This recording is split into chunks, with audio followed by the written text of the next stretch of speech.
Alright, consider this chemistry question. You are provided with 5 gas jars containing SO2, CO2, H2, CO, and NO respectively.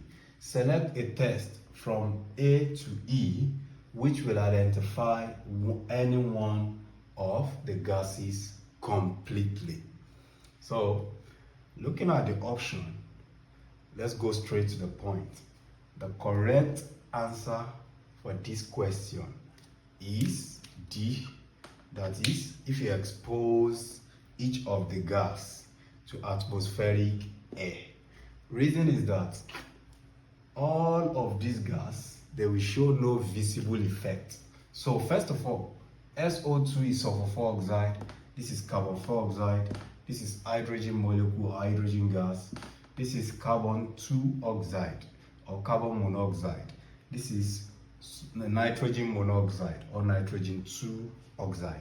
All of these gases are colorless, but when you expose each one of them to air, this still remains colorless, no visible change, colorless, no visible change, colorless, colorless. But this, if you turn from colorless to reddish brown, so that's one of the ways to identify this, since the question says a test that can identify only one of them.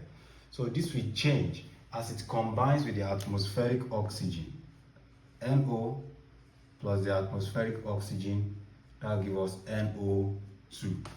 So NO2 is nitrogen 4 oxide. So we can balance our equation by simply putting 2 here and putting 2 here. So this is a gas, this is a gas, and this is a gas. So that is the balanced equation. So this gas forms a reddish brown color. So that's the best way to identify or one out of all of these gas. That's why I go for D. However, let's see the reason why each of the other options are wrong. So looking at option A, they said pass each gas into lime water. Lime water is calcium hydroxide. So this is calcium hydroxide, which is also known as slaked lime.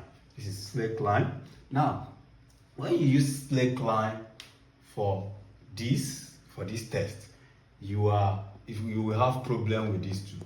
No effect with the last 3, but these 2, so especially this, when this is passed over slaked lime, so it turns milky. It turns milky because calcium will combine with CO. We are going to get carbonate from there. The lime water will turn milky, so forming like white precipitate. So similarly, these two will form white precipitate because we have calcium sulfate from there. So in that regard, we will have problem identifying these two. So this is not the best test. This is wrong.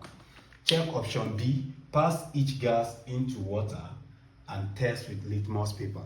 So we use litmus paper to test for acidity or alkalinity. So if both SO2 and CO2 are acidic oxide, so if you use litmus paper, they will both turn the litmus paper from blue to red. So it means we will not be able to still identify these two. So other ones are neutral oxide. We don't have problem with them. So all these ones, they will have no effect on litmus paper. Now, that means this is also wrong, since it cannot identify one of them. Let's go for C. Pass each gas into concentrated sulfuric acid. Now, sulfuric acid is H2SO4. That's tetraoxosulfate 6 acid. So we use this substance as a drying agent. So we use it as a drying agent. So it's not a best substance to test for one of them. So that means this is also wrong. Let's go for option E. Expose each gas to fumes of hydrogen chloride. Hydrogen chloride is a special substance. That's HCl. This is hydrogen chloride gas.